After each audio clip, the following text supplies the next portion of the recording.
राधे राधे, जय श्री कृष्णा। स्वागत है आपका हमारे YouTube चैनल गोपू नेटवर्क में। मेरा नाम विनोद है। मेरी उम्र 28 साल है। मेरी शादी का दिन है। मेरे चेहरे पर एक अलग ही चमक आ रही है। सबका यही कहना है विनोद पर खूब रंग आया है। आखिर क्यों ना आता। मेरी पसंद की शादी हो रही थी। अभी मैं अपने कमरे पर बैठा इसी सिलसिले में सोच रहा था कि अचानक मेरे पापा दरवाजा खटखटाकर अंदर आए। उनके पीछे मम्मी भी मौजूद थी। एक पल के लिए मैं हैरान हुआ क्योंकि बाहर बहुत मेहमान थे। उनको देखना भी उनकी जिम्मेदारी थी। मैं भी अभी दोस्तों से निकलकर बहुत मुश्किल से कमरे में आकर बैठा था ताकि थोड़ी देर आराम कर सकूं, क्योंकि लंबा फंक्शन था जिसमें मैं थक जाता। पापा को देखकर मैं फौरन अपनी जगह से खड़ा हो गया। पापा मुझे देखते हुए बोले, बैठ जाओ, तुमसे एक जरूरी और लंबी बात करनी है। मैं हैरान हुआ। मम्मी के चेहरे के रंग भी उड़े हुए थे। मेरा दिल बुरी तरह से घबरा गया था। शादी के दिन चल रहे थे। अगर कोई ऊंच नीच हो जाती तो बहुत बड़ी प्रॉब्लम पैदा हो सकती थी। पापा मुझे देखते हुए बोले, मैं जानता हूँ तुम्हें यह बात से थोड़ी प्रॉब्लम होगी, मगर यह हकीकत भी है। पापा एक लंबी भूमिका बांध रहे थे। मैं उन्हें देखते हुए फौरन बोला, आपको लंबी भूमिका बांधने की जरूरत नहीं। जो बात कहनी है आप बोल सकते हैं, क्योंकि आप मेरे बाप हैं। आप हुक्म करें, मैं आपके सामने वह हर चीज ला दूंगा। ऊपर वाले का दिया मेरे पास सब कुछ था। मुझे किसी चीज की जरूरत नहीं थी। इसीलिए मैं बिल्कुल बेफिक्र होकर बोला था। पापा ने अचानक मेरा हाथ पकड़ लिया और मेरा चेहरा देखते हुए बोले, तुम्हारी होने वाली पत्नी हम दोनों के पास शादी से 5 दिन पहले आई थी। मेरे माथे पर बल आए और मैं हैरान होकर पापा की बात सुन रहा था, क्योंकि वाकई यह मेरे लिए काफी हैरान कर देने वाली बात थी। भला पापा के पास रागिनी क्यों आई होगी? मैं उससे पसंद की शादी कर रहा था। अब तक जो भी दिक्कत थी हम दोनों ने मिलकर तय किए थे, मगर अचानक से रागिनी का पापा के पास आना मुझे हैरत के समंदर में डूब चुका था। मैं कुछ और कहता इससे पहले ही पापा बोले, पहले मेरी बात सुन लो, उसके बाद जो तुम्हें कहना है तुम बोल लेना। मैंने उन्हें खामोश रहने में ही राहत जानी थी। मैंने पापा को बहुत गौर से सुन रहा था और फिर जो बात उन्होंने मुझे कही वह सुनकर मैं हैरान रह गया। मैं पापा को फटी फटी निगाहों से देखने लगा कि ऐसा कैसे हो सकता है मेरे और रागिनी के बीच में। ऐसी कोई बात नहीं हुई थी। हमने ऐसी कोई डील नहीं की थी। मैं मरते दम तक भी इस चीज के लिए हाँ नहीं बोल सकता था, क्योंकि यह सारी जिंदगी का मामला था। मुझे चुप देखकर मेरी मम्मी ने कंधे पर हाथ रखा था और मोहब्बत से बोली थी, देखो बेटा, शुरू में मुझे भी यह बात बुरी लगी थी, क्योंकि यह बात बहुत ही नासमझ वाली है, मगर तुम्हारी पत्नी अब तुम्हारी है, उसके दिक्कत भी तुम्हारे हैं, इसीलिए तुम्हें समझौता करना ही पड़ेगा। उसका तुम्हारे सिवा कोई नहीं है। तुमने ही यह लड़की पसंद की है और अब यह सब चीजें तुम्हें बर्दाश्त करनी पड़ेगी। जबकि मैं बिल्कुल चुप हो गया था। रागिनी ने मुझसे ऐसी कोई बात क्यों नहीं की? मैं सिर्फ यह सोच रहा था। पापा मेरे कंधे को थपथपा कर चले गए थे, जबकि मैं गहरी सोच में डूब गया था। रागिनी अपने ताया के साथ रहती थी, वह और उसकी छोटी बहन सोनल, जिसकी उम्र 16 साल थी और वह दिमागी तौर पर अपाहिज थी। उसको कुछ समझ नहीं आता था। वह बच्ची पागल थी। पैदाइश से ही उसके साथ दिक्कत थे। यह बात मुझे अच्छी तरह मालूम थी। मुझे यही लगा था कि रागिनी जब मेरे पास आ जाएगी तो उसकी देखभाल उसके ताया करेंगे, मगर अचानक से रागिनी का यह कहना कि मैं अपनी बहन को अपने साथ दहेज में लेकर आऊंगी, यह बात मुझे थोड़ी चुभ रही थी। मेरे घर में हिसाब से कमरे थे। अगर अब रागिनी की बहन भी हमारे पास आ जाती तो वह कहाँ रहती? यही चीज मुझे परेशान कर रही थी। थोड़ी देर और गुजरी थी जब अचानक मेरा मोबाइल रिंग हुआ था। मैंने फौरन मोबाइल उठाया था, क्योंकि रागिनी ही कॉल की थी। वह कुछ कहती इससे पहले ही मैं बोला था, यह तुम क्या बात करके गई हो पापा से? वह मेरे पास आकर किस तरह की बातें कर रहे हैं? हमारे बीच तो ऐसी कोई डील नहीं हुई थी। मैं कुछ और कहता इससे पहले ही रागिनी बोली थी, मैं जानती हूँ विनोद, तुम्हें यह बात बर्दाश्त नहीं हो रही होगी, लेकिन मैं मजबूर हूँ। मेरी बहन का मेरे अलावा और कोई नहीं है। मैं ताया के पास अपनी बहन को कैसे छोड़ दूँ? वह जवान है, मेरे अलावा उसका कोई ख्याल नहीं रख सकता। तो मेरी बात समझने की कोशिश करो। अगर तुम यह मांग पूरी नहीं कर सकते तो माफ करना, मैं यह शादी भी नहीं कर सकती, क्योंकि मेरी सिर्फ यही एक शर्त है। यह बोलकर उसने मोबाइल रख दिया था। 2 दिन बाद मेरी शादी थी और इस तरह की बात सुनकर मैं झटके में आ गया था। काफी देर तक मैं सिर पकड़कर यही सब सोचता रहा और फिर अचानक मेरी आंखों में चमक आई थी। कुछ सोचकर मैंने अपना सिर हाँ में हिलाया था। अगर ऐसा हो जाता है तो मेरा बहुत फायदा हो जाएगा। मैंने दिल ही दिल में एक बेहतरीन योजना तैयार कर ली थी। एक पल के लिए मुझे शर्म आई थी कि मुझे ऐसा नहीं करना चाहिए। रागिनी से मैं मोहब्बत करता हूँ और रागिनी सोनल से मोहब्बत करती है, लेकिन मुझे अपना फायदा भी देखना था और इस मुसीबत से छुटकारा भी चाहिए था। मैंने रागिनी को एक छोटा सा मैसेज टाइप किया था, मेरी जान, तुम्हारे लिए जान भी हाजिर है, इसीलिए मुझे तुम्हारी शर्त मंजूर है। यह बोलकर मैं बाहर आ गया था। मम्मी पापा को भी मैंने इशारे से हाँ बोल दिया था। मैं सीधा चुपचाप अपने दोस्तों के बीच जाकर बैठ गया था। घर में शोर शराबा हो रहा था। एक अलग ही गहमा गहमी का आलम था। कोई बातें कर रहा था, कोई डांस कर रहा था, तो कोई खाना खा रहा था। सबकी अपनी अपनी जरूरत थी, जबकि मैं भी गहरी सोच में डूबा था। जल्दी ही मैं बहुत आगे जाने वाला था। मुझे अपना रोशन मंजिल अब साफ नजर आ रहा था। वक्त धीरे धीरे गुजरता चला गया था। 2 दिन कैसे गुजरे कुछ पता नहीं चला। आज मेरी शादी का दिन था। आज मैं रागिनी को ब्याह कर अपने पास लेकर आने वाला था, लेकिन इससे ज्यादा खुशी मुझे सोनल के आने की थी, क्योंकि मैं सोच रहा था अगर वह हो जाता तो मेरा बहुत फायदा था। मैं बारात लेकर मैरिज हॉल पहुंचा तो लड़की वालों ने हमारा स्वागत बहुत ही शानदार तरीके से किया था। फूल की पंखुड़ियां बरसाई गई थी। चारों तरफ शोर शराबा हो रहा था। हमने भी ढोल नगाड़े बजाए थे, आसमान का आतिशबाजी की थी। मैं रागिनी के ताऊ से मिला था। वह मुझे लेकर स्टेज पर पहुंच गए थे। थोड़ी ही देर में शादी की तमाम रस्में अदा कर दी गई थी और मेरी जिंदगी में रागिनी के साथ साथ सोनल भी शामिल हो गई थी। मेरे चेहरे पर एक खूबसूरत मुस्कान थी। मैं रागिनी को पाकर तो खुश था, लेकिन यह खुशी किसी और चीज की भी थी जो हाल में मौजूद किसी भी शख्स को मालूम नहीं थी। थोड़ी देर बाद ही शोर उठ गया था और मैं अपनी दुल्हन को अपने साथ लेकर घर की तरफ रवाना हो गया था। मेरी दुल्हन ने अपनी बहन सोनल का हाथ बहुत मजबूती से थाम रखा था। सोनल उस वक्त लाल जोड़े में मौजूद थी और उसकी दुधिया रंगत पर खूब जच रहा था। मेरी साली देखने वालों को अपनी तरफ बहुत आकर्षित कर रही थी। अगर वह दिमागी तौर पर ठीक होती तो लड़कों का कहर ढा देती। मैंने कई लड़कों को देखा था जो उसे घूर कर देख रहे थे। आखिर वह थी ही इतनी खूबसूरत। अभी अभी उसने जवानी की दहलीज पर कदम रखा था। यह रंग रूप तो आना ही था। हम घर पहुंचे तो मैंने अपनी पत्नी का बहुत अच्छे तरीके से स्वागत किया था। माँ ने कुछ पारिवारिक रस्में अदा की थी। इसके बाद मैं रागिनी का हाथ थामकर अपने कमरे की ओर बढ़ चुका था। पीछे से सोनल भी उसके पीछे आई थी, लेकिन मेरी मम्मी ने उसे थाम लिया था और मुझे इशारा किया था कि तुम चले जाओ। एक पल के लिए रागिनी ने दरवाजे के पास रुककर सोनल को एक नजर देखा था, मगर वह बेहद मजबूर थी और मैं भी आज की रात कोई रियासत नहीं देना चाहता था, क्योंकि यह मेरी जिंदगी की सबसे खूबसूरत रात थी। मैं अपनी पत्नी को लेकर अपने कमरे के अंदर दाखिल हो गया था। मैं अभी रागिनी से कोई बात करता इससे पहले ही वह परेशान अंदाज में बोली थी, आप बाहर जाकर एक बार अपनी मम्मी को बोल दें कि उसका ख्याल रखें। वह मेरे बिना नहीं रह सकती है, परेशान हो जाएगी। वह कुछ और कहती इससे पहले ही मैंने उसके होठों पर अपनी उंगली रख दी थी और उसकी आंखों में देखते हुए बोला था, अरे आप परेशान होती क्यों हैं? आप बैठो, मैं देख कर आता हूँ। मैं बाहर आया तो मम्मी सोनल से छोटी छोटी बातें कर रही थी जो वह सिर झुकाकर बता रही थी। मैंने माँ को अपनी तरफ आने का इशारा किया। वह तुरंत उठकर मेरे पास आ गई थी।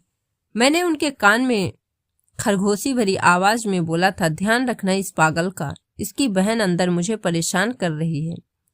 मम्मी ने मेरे बालों में हाथ फेरा था और मोहब्बत भरे अंदाज में बोली थी, तुम परेशान मत हो, मैं देख लूंगी, यह मेरे पास ही सो जाएगी। कल तक इसका भी कमरा तैयार कर देंगे। मैंने सिर को हल्की से हिलाया और अपने कमरे के अंदर आ गया। मेरी पत्नी परंपरागत दुल्हनों की तरह बैठी हुई थी। मैंने कमरे को अंदर से बंद कर दिया। वह रात मेरे लिए मेरी सबसे हसीन रात थी। मैंने अपनी तमाम हसरतें पूरी की थी। अगली सुबह जब मैं बिस्तर से उठी तो मेरी पत्नी कमरे के अंदर मौजूद थी। हैरान रह गया था क्योंकि सुबह सुबह वह कहाँ जा सकती थी, मौजूद नहीं थी कमरे में। तो मैं हैरान हो गया कि वह सुबह सुबह कहाँ जा सकती है। उसके लिए उसका ससुराल नया था। मैंने बाथरूम की ओर देखा तो बाथरूम का दरवाजा बंद था और लाइट्स भी बंद थी, यानी रागिनी कमरे से बाहर गई थी। मैं फौरन उठकर बैठ गया क्योंकि हमारे परिवार में यह रस्म थी कि शादी की सुबह दूल्हा दुल्हन एक साथ कमरे से बाहर जाते हैं और यही चीज अच्छी भी लगती है। मुझे अचानक परेशानी हुई और मैं फौरन कमरे से बाहर आया। सामने ही लिविंग रूम में रागिनी सोनल को अपने हाथ में खाना खिला रही थी, जबकि सोनल उसे न जाने कौन सी बातें बता रही थी, जिस पर रागिनी खूब हंस रही थी। शुक्र था कि अभी कोई नहीं उठा था, इसीलिए मैं फौरन उन दोनों के पास पहुंच गया। रागिनी मुझे उठता देख फौरन अपनी जगह से खड़ी हो गई। वह कहती है, इससे पहले ही मैंने उसका बाजू पकड़ा और उसे देखते हुए बोला, तुम्हारा दिमाग ठीक है? यहाँ क्या कर रही हो? अगर किसी ने देख लिया तो क्या सोचेगा? हमारे परिवार में इस बात को बहुत बुरा माना जाता है। लड़की, चलो अंदर। यह बोलकर मैंने उसका हाथ पकड़ा तो फौरन ही सोनल ने मेरा हाथ थाम लिया था और मुझे देखते हुए बोली थी, दूल्हे जीजू छोड़िए मेरी बहन को, हम खाना खा रहे थे, आप भी खा लीजिए। वह इतनी मासूमियत से बोली थी कि कुछ पल के लिए मुझे शक हुआ था कि यह लड़की पागल नहीं है। मैं चुप हो गया था, भला मैं उसे क्या जवाब देता।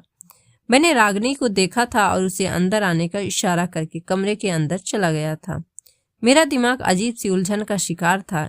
क्या मुझे यह करना चाहिए था? क्या यह मुझ पर जचेगा? वह लड़की बहुत मासूम है, यही बात मेरे दिमाग में बार बार आ रही थी तो मुझे परेशान कर रही थी। लेकिन मैं बेहद मजबूर था। मैं रागिनी के साथ इस लड़की को बर्दाश्त नहीं कर सकता था। मेरी शादीशुदा जिंदगी पर भी बहुत असर पड़ रहा था और मुझे मालूम था कि अभी तो मम्मी सोनल को बर्दाश्त कर रही हैं, लेकिन जैसे ही थोड़ा वक्त गुजर जाएगा उनकी आंखों में भी वह चुभना शुरू हो जाएगी और यही वजह थी कि मैं जल्द से जल्द उसे ठिकाने लगाना चाहता था। थोड़ी देर बाद ही रागिनी कमरे के अंदर आ गई थी और मुझसे काफी कफा नजर आ रही थी। मैंने उसे देखकर शब्दों में कहा, ख्याल करना तुम अपने मायके में नहीं अब ससुराल में हो। यह बोलकर मैं वापस आंखें बंद करके लेट गया। मेरी आंख सुबह 10 बजे के करीब खुली। रागिनी शीशे के सामने बैठी तैयार हो रही थी। मैं भी उठ गया था और तुरंत ही कपड़े वगैरह बदलने के लिए वॉशरूम चला गया। मैं बाहर आया तो रागिनी तुरंत ही आईने के सामने से उठकर जूते पहनने लगी। तब मैंने उसका हाथ पकड़ लिया था और उससे देखते हुए बोला, देखो अगर तुम्हें मेरी बात बुरी लगी तो मैं माफी चाहता हूँ। मैं सिर्फ तुम्हारे लिए ही बोल रहा था ताकि तुम परेशान ना हो। जब तुम्हें परिवार की औरतें बातें सुनाएगी तो तुम जवाब नहीं दे पाओगी, इसलिए मैं चाहता था कि तुम हर हाल में सुरक्षित रहो। मेरी बात सुनकर रागिनी ने नरम अंदाज में कहा था, मैं जानती हूँ सब बातों का मुझे इल्म है, लेकिन मैं मजबूर हूँ। मेरी बहन मुझसे बहुत करीब है और बहुत प्यार करती है। जिस तरह मैं आपके परिवार के लिए अजनबी हूँ उसी तरह उसके लिए भी यह परिवार बहुत अजनबी है। मेरी बात को समझने की कोशिश करिएगा। अगर आप थोड़ा समझौता कर लेंगे तो मुझे अच्छा लगेगा और मैं हमेशा आपसे वफादारी रहूंगी। उसने यह बात नम आंखों से बोली थी, जबकि मैं चुप हो गया था। मैंने उसका हाथ भी छोड़ दिया था और अपने आप को संवारने लगा था। मैं और अधिक उलझता जा रहा था। दिल एक अजीब सी डगर पर चल रहा था। मुझे बार बार यही सब बातें सताने लगी थी कि जब मैं वह हरकत करूंगा तो रागिनी को कैसे संभालूंगा। यह बात तो तय भी की थी। मैं रागिनी को कुछ नहीं बताने वाला था, लेकिन डर इस बात का था कि जब मैं वह काम कर जाऊंगा तो रागिनी को कैसे संभालूंगा।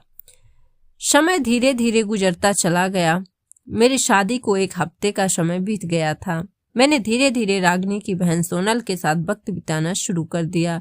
उससे बातें करने लगा। वह ज्यादा किसी से बात नहीं करती थी, बस अपनी बहन से ही बात किया करती थी, उससे ही फरमाइश करती थी, उसके पास ही जुड़कर बैठती थी, जबकि मैं सिर्फ मुस्कुरा देता था। यह बातें बहुत बुरी लगती थी क्योंकि मेरी नजर में रागिनी सिर्फ मेरी थी, लेकिन उसकी बहन का उसके करीब आना, उससे बातें करना मुझे बहुत बुरा लगता था। मेरी मम्मी ने भी 2 बार मुझे शिकायत की थी कि यह अच्छी आदत नहीं है। हर वक्त तुम्हारी बीवी अपनी पागल बहन के आसपास घूमती रहती है। हालांकि वो अपने ससुराल आई है, उसे चाहिए कि हम सबकी सेवा करे, हमारे आगे पीछे घूमे, लेकिन उसकी नज़र में हमारी कोई वैल्यू नहीं है। मैंने रागिनी को दबे अंदाज में समझाया था, लेकिन उसे मेरी बात समझ नहीं आ रही थी और इन्हीं सब चीज़ों की वजह से मेरे इरादे और मजबूत होते जा रहे थे। आज रविवार का दिन था। मामूली तौर पर मेरी छुट्टी थी। मैं लिविंग रूम में बैठा अपना मोबाइल इस्तेमाल कर रहा था जब अचानक सोनल ना जाने कहां से मेरे बराबर में आकर बैठ गई और मुझे देखते हुए बोली, जीजू क्या कर रहे हैं आप? मैंने गर्दन मोड़कर देखा तो कुछ पल के लिए अपनी जगह पर स्तब्ध रह गया। वह इतनी खूबसूरत लग रही थी कि कुछ पल के लिए दिल में ऐसा ख्याल आया कि काश मेरी बीवी रागिनी की जगह सोनल होती, मगर मैंने तुरंत अपना सर झटक दिया और उसे देखते हुए बोला, मेरे साथ पार्क चलोगी ना? न जाने मेरे दिमाग में अचानक से क्या ख्याल आया था कि मैंने यह पूछ लिया। हालांकि अभी मेरा वह सब करने का इरादा नहीं था, लेकिन आज मौका अच्छा था। मेरी बीवी काम में व्यस्त थी, जबकि सोनल भी आज बहुत अच्छी लग रही थी, इसलिए मैंने मौके का फायदा उठाने का सोचा। मम्मी और पापा भी काम से गए हुए थे और यही एक वह वक्त था जब मैं अपनी ख्वाहिश को पूरा कर सकता था। मेरी साली ने तुरंत सर हाँ में हिलाते हुए कहा, मुझे रागिनी दीदी ने बताया था कि आप जो बोलोगे मुझे करना होगा। आप मेरे बड़े भाई हैं। मैं रागिनी दीदी को बताकर आती हूँ, फिर हम दोनों साथ चलेंगे। वह बिल्कुल बच्चों के अंदाज में बोलकर अपनी जगह से खड़ी हुई थी और मैंने तुरंत डरकर उसका हाथ पकड़ लिया। उसने मुझे हैरानी से देखा, जबकि मैं उसे अपने बराबर में बिठाते हुए अपनी बातों में उलझाने लगा था। तुम रागिनी दीदी को बताओगी तो वह तुम्हें जाने नहीं देंगी। कल रात ही मुझे बोल रही थी कि सोनल अब कहीं नहीं जाएगी, वह घर में रहेगी। बाहर जाती है तो बहुत ज्यादा खेलती है, फिर गिरकर चोट लगा लेती है। इसीलिए अच्छा है कि तुम मेरे साथ चलो, हम तुम्हारी दीदी को आकर बता देंगे। मेरी बात सुनकर वह थोड़ी देर सोचने लगी। मैं बार बार अपने कमरे की तरफ देख रहा था कि कहीं रागिनी बाहर ना आ जाए, क्योंकि अगर रागिनी बाहर आ गई तो बहुत समस्याएं पैदा हो सकती थी। कुछ पल बाद वह दोबारा बोली, मगर दीदी मारेंगी। उस दिन भी उन्होंने मुझे बहुत डांटा था जब मैं आपके छोटे भाई के साथ मॉल चली गई थी। वह और कुछ कहती उससे पहले ही मैं बोल पड़ा, अरे नहीं मारेगी, क्योंकि तुम मेरे छोटे भाई के साथ गई थी। आज तो तुम अपने जीजू के साथ जा रही हो। रागिनी मुझ पर यकीन करती है कि मैं तुम्हारा ख्याल रखूंगा। चलो हम चलते हैं। अगर तुम नहीं जा रही हो तो मैं फिर जा रहा हूँ। मैं तुरंत यह बोलकर अपनी जगह से खड़ा हो गया। मैंने उसे ऐसी मुश्किल में डाल दिया था कि वह ना हाँ बोल पा रही थी और ना ही मना कर पा रही थी। उसने कुछ सोचकर सिर हाँ में हिलाया और मेरा हाथ पकड़कर बाहर की तरफ बढ़ गई। मैंने दिल ही में दिल शुक्र अदा किया कि उसने दोबारा रागिनी से इजाजत मांगने की जिद नहीं की, क्योंकि अगर वह रागिनी से इजाजत मांगने की जिद कर लेती तो मेरे लिए बहुत समस्या पैदा हो सकती थी।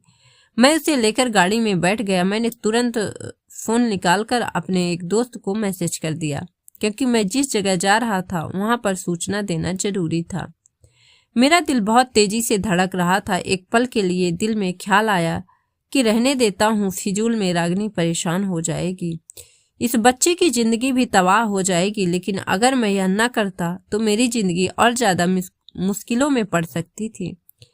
मम्मी का दबाव, सबके ताने, मेरी जिंदगी में इस लड़की का बार बार हस्तक्षेप, और फिलहाल मुझे पैसों की भी जरूरत थी और यही आखिरी बात थी जिसने मुझे किसी भी हालात से टकराने के लिए तैयार कर दिया। मैं सोनल को लेकर शहर की तरफ गामजन हो गया। मेरे हाथ पांव अजीब तरह से कांप रहे थे। अचानक ही रागिनी का फोन आने लगा। मेरे हाथ पांव और ज्यादा सुन्न हो गए। मैंने सोनल की तरफ देखा तो वह बाहर गाड़ियों को देखने में व्यस्त थी। मैंने फोन उठाकर कान पर लगा लिया। वह तुरंत ही बोली, आप कहाँ पर हैं? आज तो हम दोनों ने शॉपिंग के लिए जाना था। सोनल के कपड़े भी खत्म हो गए हैं, 2-4 सूट उसके भी लूंगी। अब जल्दी से आ जाइए। मैं तुरंत बोला, हाँ मैं आ रहा हूँ, दोस्त की तरफ जा रहा हूँ, तुम परेशान ना होना, थोड़ी देर में आता हूँ, फिर हम दोनों साथ चलेंगे। यह कहकर फोन रख चुकी थी। मैंने एक और निगाह सोनल पर डाली और गाड़ी की रफ्तार को तेज कर दिया। एक लंबा सफर तय करने के बाद मैं एक ऐसी जगह पहुंच गया जहां से शरीफ लोग गुजरना भी अपनी तौहीनी समझते। बहुत ही गहमा गहमी वाली जगह थी। मैंने गाड़ी को पहले ही पार्क कर दिया और सोनल को उतरने का इशारा किया। सोनल मुझे देखते हुए तुरंत बोली, जीजू हम कहाँ आ गए, हम तो पार्क जाने वाले थे। वह और कुछ कहती उससे पहले ही मैं बोल पड़ा, अरे बदबू, या पार्क ही है, बुद्धू, या पार्क ही है। आगे जाकर यहाँ तो बहुत भीड़ हो रही है, मैं गाड़ी यहाँ से नहीं निकाल सकता, तुम उतरो। मैं उसे बहलाते हुए उतार लिया और उसका हाथ थामकर सामने की तरफ बढ़ने लगा। वह बड़ी सी हवेली मेरी मुंतजिर थी। वहां खड़ी हुई नर्तकियां और तवाएं मेरी राह तक ताक रही थीं। मेरा दिल अजीब से अंदाज में धड़क रहा था। कदम भारी हो गए थे। आज मैं अपनी 16 साल की साली को यहाँ कोठे पर बेचने आया था। इसके बदले मुझे एक मोटी रकम मिल सकती थी। यह लड़की हमेशा हमेशा के लिए मेरी जिंदगी से जा सकती थी और यही कुछ बातें थी जो मुझे यह कदम उठाने पर मजबूर कर गई थी। मैं हवेली के करीब आया तो एक तवाया मुझे देखते हुए बोली, फौनात। मैंने सिर को हल्की झुकाकर इशारा किया। वह मुझे अपने पीछे आने का इशारा करके अंदर की तरफ बढ़ गई। सोनल ने मेरा हाथ बहुत जोर से थाम रखा था। जैसे ही हम हवेली के अंदर दाखिल हुए तो सामने ही एक मास्टर बैठा हुआ था जो ढोल बजा रहा था। उसके बिल्कुल सामने 4 लड़कियां पाँव में घुंघरू पहनकर ढोल की ताल पर नृत्य कर रही थी। दूसरी तरफ कुछ औरतें बैठी हुई थी जो जोर जोर से हंसकर गा रही थी। सामने ही कोठे की मालकिन तारा बैठी हुई थी। एक पल के लिए मेरे दिल को बुरा लगा कि सोनल के साथ गलत हो जाएगा, क्योंकि यहाँ जिस तरह का काम होता था उस बात से मैं बहुत अच्छी तरह वाकिफ था। मैं पास गया तो वह औरत तुरंत ही उठकर बैठ गई और सोनल को ऊपर से नीचे तक देखने लगी। देखते हुए बड़े अजीब अंदाज में बोली, छोरी तो बड़ी कमाल है, उम्र क्या है इसकी? मैं तुरंत बोला, 16 की है। मेरी बात सुनकर ताराबाई के चेहरे पर मुस्कान फैल गई और वह खुश होते हुए बोली, यानी जवान है, इसके मैं तो तुझे सिर्फ 2 लाख दूंगी, इससे ज्यादा नहीं दे सकती। अगर इसने मुझे कमा के दिया और मेरे काम आई तो तुझे पैसे और दे दूंगी, अगर नहीं तो फिर तू कौन है? मैं कौन? 2 लाख भी मेरे लिए गनीमत थे। मैंने सोनल को उनके पास बैठने के लिए कहा, जबकि ताराबाई ने तुरंत अपनी एक शागिर्दे को पैसे लाने को कहा।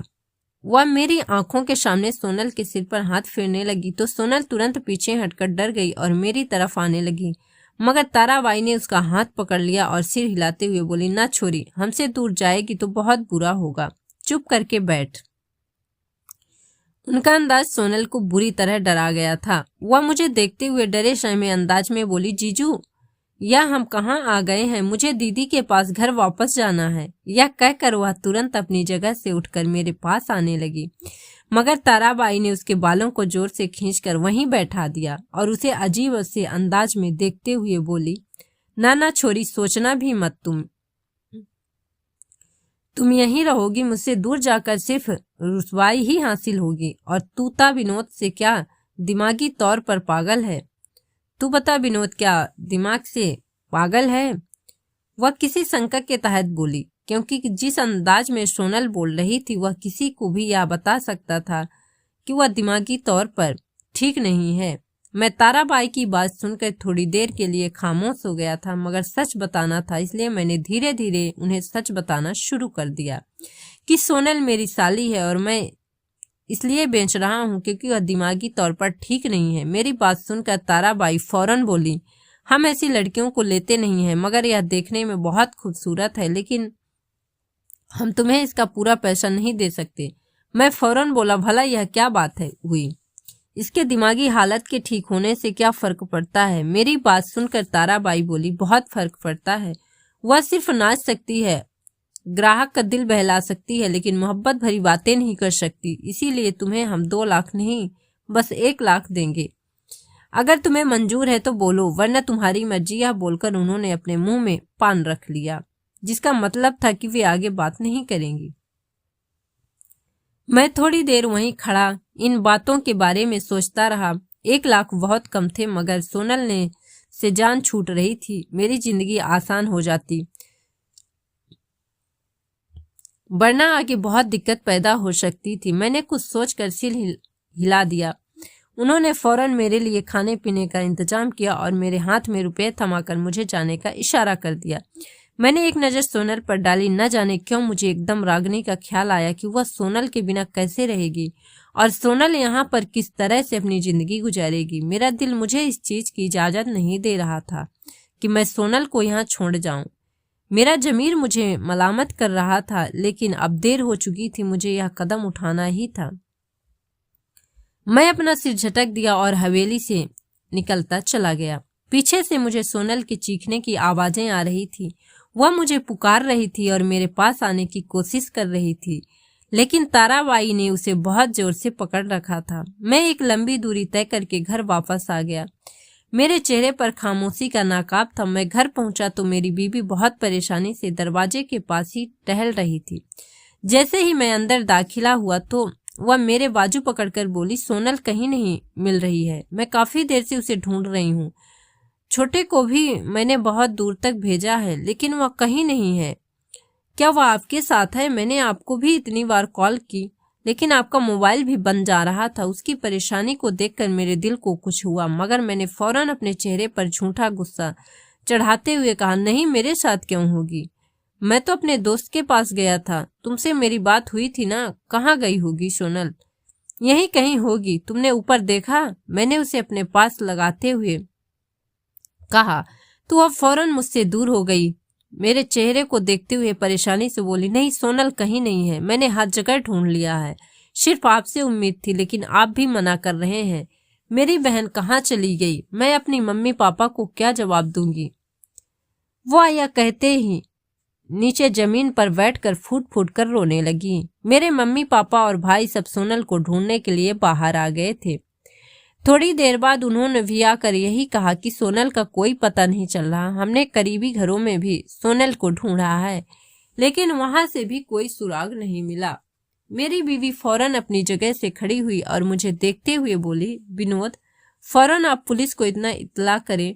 वह मेरी बहन को ढूंढ कर लाएगी। मुझे कुछ नहीं पता, मुझे सोनल चाहिए।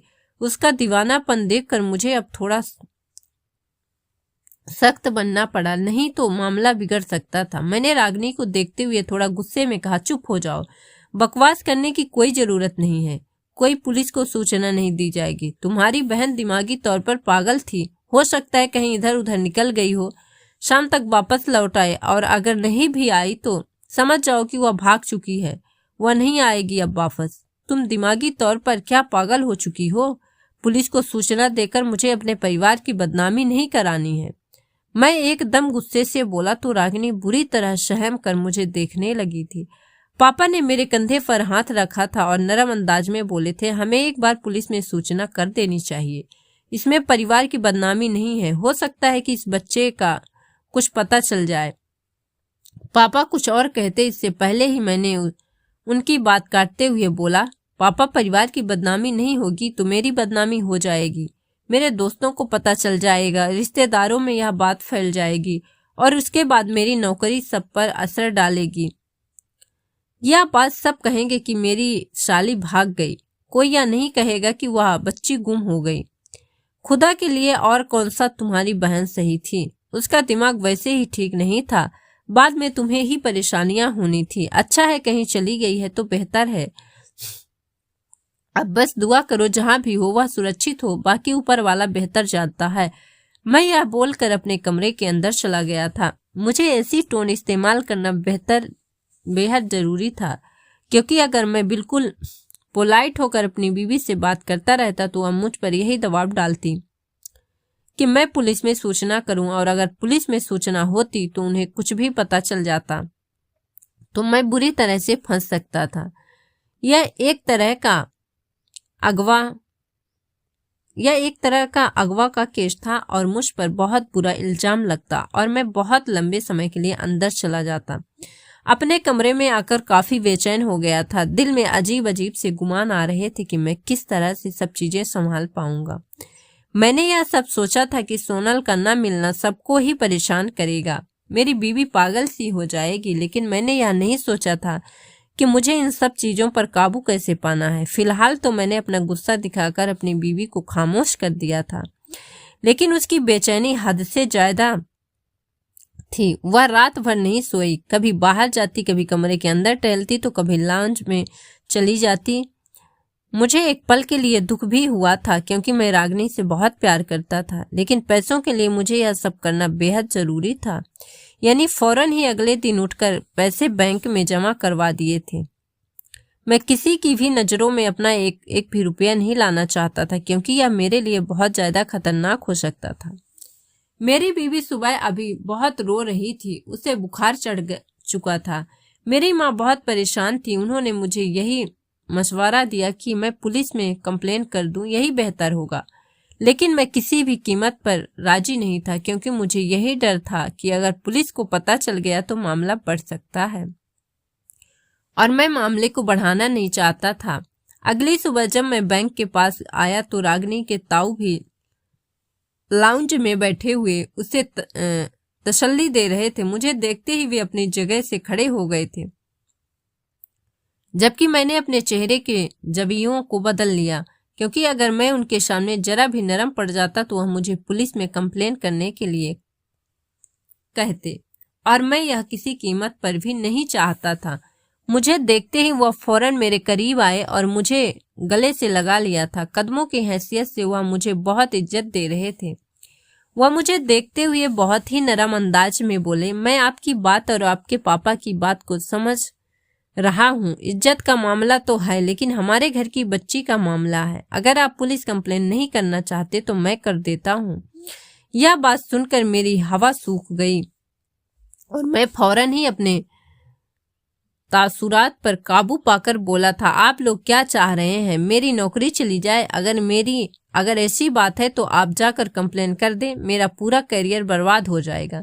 सिर्फ आपकी एक कंप्लेन से और कुछ नहीं होगा। ना सोनल मिल पाएगी और ना ही कुछ और होगा। सिर्फ मेरी बदनामी होगी और मेरी नौकरी चली जाएगी। आप नहीं जानते हैं मेरी किस नायती की नौकरी है।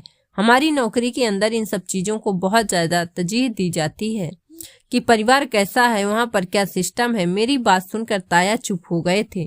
वह इन तमाम मामलों को समझते थे, इसीलिए उन्होंने रागिनी को भी समझाया था कि बेहतर ही है अगर सोनल चली गई तो मैं इसमें भी खुदा की मर्जी समझो। बस दुआ करो कि वह जहाँ भी हो सुरक्षित हो, उसके साथ कुछ गलत ना हो सकता है कुछ दिनों में वह खुद ही वापस आ जाए। मेरी बीवी किसी भी तरह से कुछ भी मानने को तैयार नहीं थी। उसका हाल बेहाल होता रहा।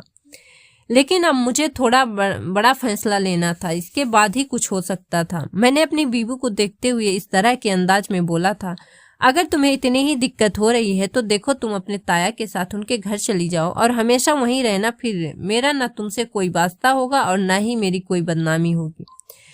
और अगर अब तुमने मेरे इस सिलसिले में बात की तो मैं कोई सख्त कदम उठाने पर मजबूर हो जाऊंगा। यह बोलकर मैं अपने कमरे में चला गया। मैं जानता था कि मैं बहुत बड़ी बात कह चुका हूँ, लेकिन मुझे मालूम था कि इस बात के बाद मेरी बीवी और कोई दूसरी बात नहीं करेगी, और ऐसा ही हुआ था। वक्त धीरे धीरे गुजरता जा रहा था। तकरीबन 15 दिन बाद मुझे अचानक एक फ़ोन कॉल आई। मैंने नंबर देखा तो वह अनजान था। मैं बहुत ज़्यादा मुस्तैद रहता था। मैंने कोई छोटा काम नहीं किया था, बल्कि एक लड़की को बेचा था। भले ही मेरी बीवी की मानसिक हालत ठीक नहीं थी, लेकिन मैं अब मस्त था, क्योंकि मेरी बीवी की नज़र सिर्फ अब मुझ पर रहती थी। मैंने फ़ोन उठाया तो सामने से ताराबाई खिलखिला कर बोली थी, ए लड़के, तूने तो हमें सोने की चिड़िया दे दी है। उसने तो मेरा धंधा चमका दिया है। मैंने तय किया है कि तुझे पूरे 10 लाख दूंगी। चल तू मेरे कोठे आ, मैं तुझे दे देती हूँ। मैं यह बात सुनकर हैरान रह गया था। मैं कुछ कहता इससे पहले ही वह फ़ोन बंद कर चुकी थी, जबकि मैं हैरत के समंदर में गोता जन था कि मुझे इतनी बड़ी रकम दी जा रही है। मैं तो फूले नहीं समा रहा था। मैंने फौरन अपनी जगह से खड़ा हो गया था। मैं जानता था कि काम इस तरह के ही होते हैं। जब लड़की पैसा कमाकर देना शुरू कर देती है तो ये कोठे वाले पैसे और अधिक देते हैं। इसलिए मैं जल्द ही अपने सभी काम छोड़कर शहर की तरफ गामजन हो गया था। लेकिन मुझे यह बात मालूम ही नहीं थी कि वहां जाने के बाद मेरे साथ क्या होने वाला है, मैं किस मुश्किल में फंसने वाला हूँ। मैं जैसे ही वहां पहुंचा तो दरवाजे पर वहीं तवायफ खड़ी हुई थी जो पहले दिन मुझे अंदर लेकर गई थी। वह मुझे देखते ही बोली, अरे आ गए बाबू, तुम चलो आओ अंदर, तुम्हारी ताराबाई बड़ी जोर से इंतजार कर रही हैं। उसके अंदाज में अजीब सी मनी खेजी थी। दिल किया कि मैं अंदर न जाऊं। न जाने क्यों मेरी छठी हंसी मुझे संकेत दे रही थी कि कुछ गलत है, मगर मैं फिलहाल पैसों की लालच में इतना अंधा हो चुका था कि मैंने सारी चीजों को भूलकर उसके पीछे चल पड़ा था। अभी मैं 4 कदम ही आगे बढ़ा था कि सामने का मंजर देख मेरे रोंगटे खड़े हो गए थे।